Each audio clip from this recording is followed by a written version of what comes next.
Assalamu alaikum and hi everyone. This is me, Mariam, and also known as Mariam Data Science Valley student at Sehan School in Online Academy Level 1. So today we are having a new interview with a new guest, and our guest name is Ki. So, without wasting time, we can start our interview and let's introduce herself. So, first of all, hi, how are you? I'm good, thank you. My name is Nikki van Ingenschenau, and I'm the owner and founder of Tokyo Tours and Elite Travel Experiences. Okay, first of all, thank you so much for joining us and joining our podcast and giving a precious soul time. My pleasure. Thank you for having me on. Okay, that's good. So my first question is about you received multiple international awards Mhm. from the World Luxury Travel Award to the APAC Business Insider Award. What did those milestones mean to you personally after everything had gone through? Well, it means a lot. My business basically went bankrupt in 2020 due to COVID. So in 2021 I had to find another job and work for other people, so that was a really tough adjustment. And fortunately in 2022 the border with Japan opened up again and I could focus on my own business again. And then a year ago, I started Elite Travel Experiences. So it's still a startup, so we're not fully operational yet, but hopefully in the next few months that will be realized. So yeah, the awards are basically a pinnacle of my success. It shows that the industry recognizes all of the efforts I'm making and all of the positive reviews I've received with my business. So they see that I deliver quality work and that my guides also do everything they can to give our clients the best experience possible. Okay, that's nice. So I learned that awards are not the proof of success. There's impulse of persistence. Every organization holds a quick story of faith, efforts, and sleepless nights behind it.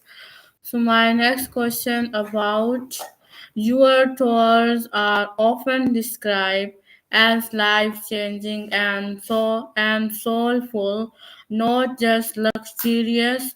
What was your philosophy behind designing experiences that emotionally move people?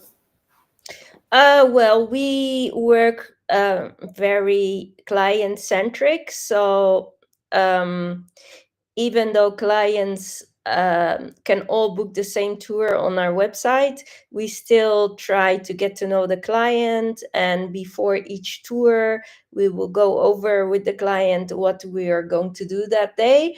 And if they say, oh, actually, I had different expectations, or I really wanted to see this instead of this, then we are flexible enough to change the itinerary and make it more according to the client's expectations or wishes.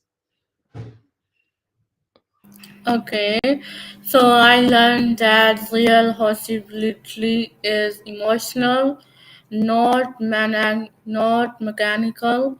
When people feel genuinely seen, valued, and connected, that experiences stays with them for a lifetime. My next question about that, being a foreign entrepreneur in Japan is no small feat. How did you balance respecting Japanese culture while bringing your own creativity and leadership style into business? Well, to be honest, I kind of became an entrepreneur on a dare. So one of my friends said, "Oh, it's gonna be so simple. You just create a website and an email address, and then everything will happen automatically." So, kind of to prove her wrong and to show her that it was a bad idea, I created the website and the email address. And I thought, nah, nothing will happen. Who wants to do a tour with me? But then after 1 week, I already received my first email from my first clients who wanted to book a tour. So yeah, the first year, I would say, starting off with this business, it was quite a learning curve, and it was difficult to understand, like, how do I register the business in Japan, how do I seek partnerships, how do I do business in Japan with Japanese partners. So yeah, I made a lot of mistakes, and especially if you try to work with Japanese people, you basically have one chance. They don't like to say no, so instead of saying no, they just never talk to you again.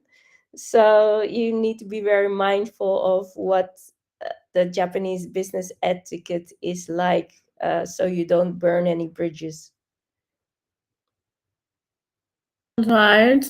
So I learned that true leadership across cultures begins with deep listening. It's about harmonizing respect with authenticity, blending humility with innovation. So my next question about when you founding Tokyo Tours, was it purely a survival move or did you already have a clear vision of what you want to become?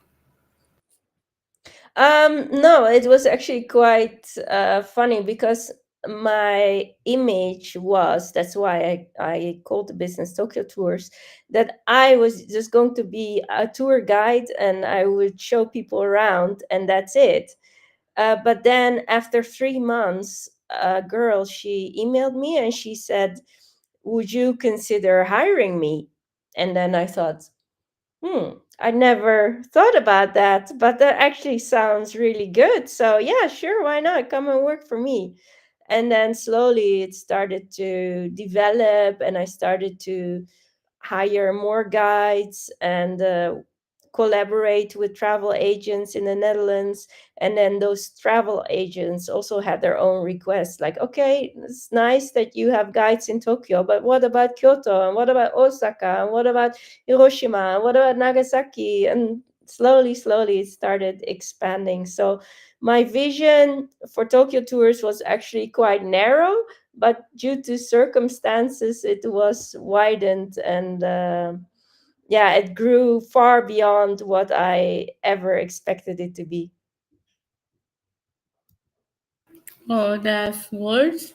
So I Mhm. learned that survival builds license, but vision builds legacy. The movement you shift from how do I survive to how do I serve meaningfully, that's when purpose begins to grow. So my next question about most people talk about success, but few share what it felt like before success. That quick movement when everything seems lost. Can you take us back to the time when you had to rebuild your life in Japan? What was going on inside your mind, and how did you find the courage to start over from zero?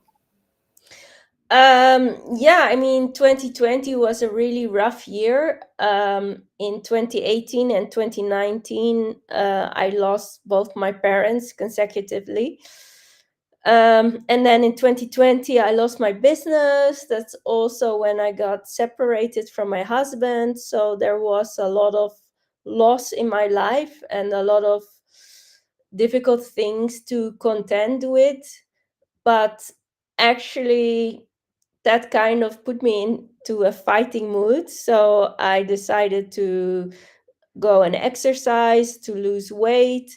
And now I had a lot of time on my hands. So I decided to redesign the Tokyo Tours website and to put a lot of effort in our social media channels, because I felt like, this COVID thing is going to end at some point. So now I have the time. Why not just put in more effort instead of less? Because after this is gone, maybe I will be the only one left standing. So that might be a good idea. So I also started two Facebook groups that revolve around travel to Japan.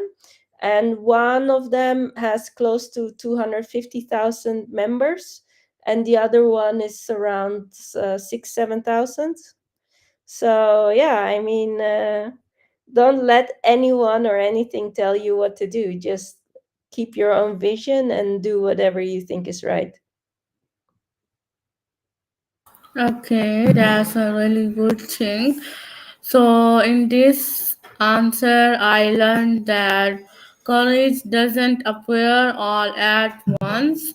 It arrives in quick movements. It's the decision to take one small step, send one email, or try one new idea when everything feels uncertain. So next is your second company, Altail Travel Experiences, is known for redefining luxury in Asia. What inspired you to merge exclusivity with emotional connection in a world that often separates the two? Well, the thing is, while I was working for Tokyo Tours, I noticed there are basically two ways you can travel to Japan. So I've worked in both industries. I worked as a tour leader and I worked as a tour guide. So, as a tour leader, you are always herding people inside of a bus. They're doing this group trip. So, they're with the same group the whole time. They have no say over what they're going to eat, it's all taken care of. But that also means they have no choice. And as far as the itinerary goes, everything is planned. There's a bus, the bus is going to leave. So if they want to look a bit more or go to the bathroom or buy some more souvenirs, then that cannot be done because you need to keep to the schedule of the bus. So if you have a trip with a bus, then you have a lot of luxury, but you have no autonomy, you have no say over anything. Everything is arranged for you, so you have no choices. But if you travel independently, then you have a lot of choices, but there's not a lot of luxury, and everything you need to uh, take care of yourself. So the hotel will be arranged, but to travel between cities, you need to see, okay, what train do I need to take? What time should I take the train? To what station? Where do I get off? Do I need to change stations? How does this work? And when I get there, am I going to do? What am I going to see? Um, how does the public transportation system even work? Where am I going to eat? Where am I going to have breakfast? What am I going to eat? So then it's maybe a bit too many choices and too much freedom. So that's why I founded Elite Travel Experiences. So that's kind of like the middle way. So you have the luxury of traveling by coach, but you also have the flexibility of traveling independently. So the hotels will be arranged, but we don't reserve the lunch and we don't reserve the dinner. So in one car there will be between 2 to maximum 6 people. So you can just tell the driver, okay, we would like to have sushi, okay, we would like to have ramen, okay, we would like to have soba. And then the driver can just drop you off in an area like, okay, here's a ramen restaurant, here's a sushi restaurant, here's a soba restaurant, come back in 1 hour, and then we go to the next spot. So basically it has the best of both worlds, so both taking away all of the efforts that the client need to make, but at the same time still give them a lot of flexibility and a lot of decision making. Okay, all right. So you then ventured yourself, similar times tour guide, CEO, now author. How do you stay grounded in who you are while constantly evolving into something new? um Well, I've never had any difficulties in making decisions. I've never been a very indecisive person. So when I have an idea, I immediately go to, okay, so what is the next step to work on this idea? So some people are dreamers and some people are doers. And some people think in, okay, this is this and this is why I cannot do it. And I'm like, no, I want to think in different ways, like I want to hear reasons how I can do it. So what is the next step, and after that, what is the next step, and what can I do every day to make sure that I reach this goal at least by the end of the year. So I'm always thinking of new ideas, I'm listening to other people and asking for advice. um, and that's how you can create success. And how to stay grounded, yeah, I do a lot of meditation and yoga, and I have a lot of time by myself, just reading a book or spending time in the garden. That's how I decompress and how I forget everything around me. Okay, so I learned that Zen vision doesn't mean losing yourself. It's mean meeting yourself again with new wisdom. Every chapters add depth, not distance from who you are truly. So next is your depth novel has such a playful yet powerful title. How much of Sushi Sarkon Second Chances reflects your real life experiences and emotional truths? Well, actually, it's mostly based on my life. So the main character, Nicole, is based on me, and other characters in the book are based on my friends or people I know. And my ex husband also plays a part in it. So it basically follows my life from the moment I met him on a chance date, and during the date everything goes wrong, but we still continue to see each other. And then um, it follows my life moving to Amsterdam initially, and then later moving to Tokyo and setting up my business and having my daughter in Japan. So you can follow me across continents when I'm traveling, or when I'm living in Japan, and see what that experience was like to be a foreigner in Japan and don't speak the language. Like, how do you even survive, and how can you set up a business, and how do you prevent yourself from not going crazy? Okay, so I learned that writing is therapy for the soul. Every story, even fiction, carries fragments of who we were. It's how we heal. process, and make peace with the past.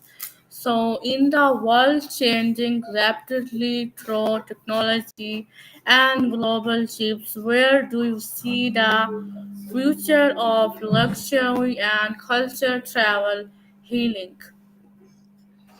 Well, actually, luxury travel has become more and more popular these days because people would rather spend a bit more and to have a really immersive experience than just to go to all in resort and sit on a beach for 2 weeks and do nothing. So I think that's a very positive um, a trend that is now showing. And I also really enjoy it that the people that come to Japan also want to know more about the country. They don't want to see all the superficial things, and they want more background information. And that's where we excel. So it's really a beautiful thing to see that we can provide them with added benefits. That's good. I learned that while innovation will redefine travel, authenticity will always be its heart. People will keep seeking connection, not just convention.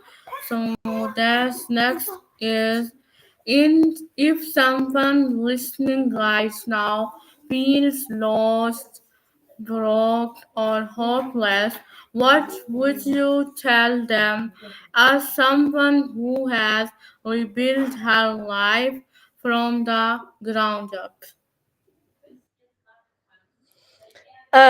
Well, I always try to take the positive out of any situation.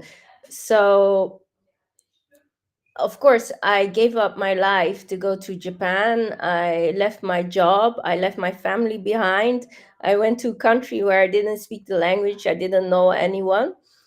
Um, so, some people will say, oh, but you lived 10 years in Tokyo. That's such a lost time. If you could do it again, would you do it? Especially since I had a really bad marriage. And I said, yeah, I would do it again because it also gave me a lot. I now have a beautiful daughter. I'm fluent in Japanese. I have my own business that is flourishing.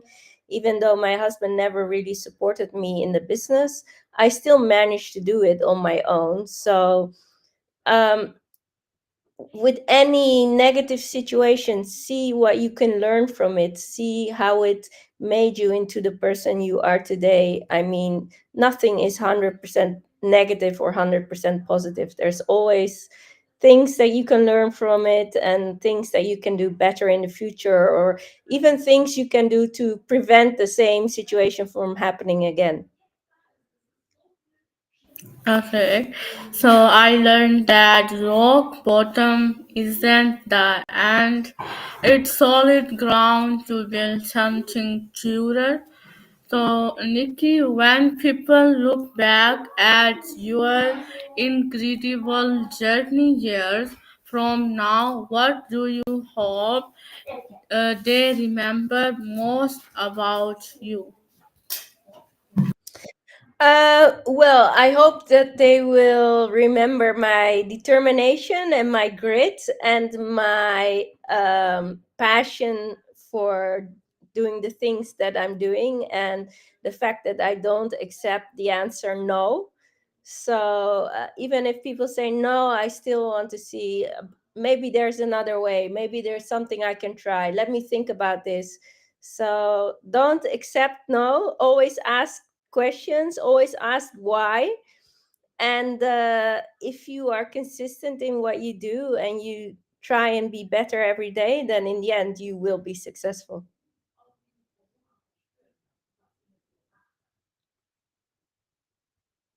Okay, so thank you for sharing such an honest and powerful story with us today.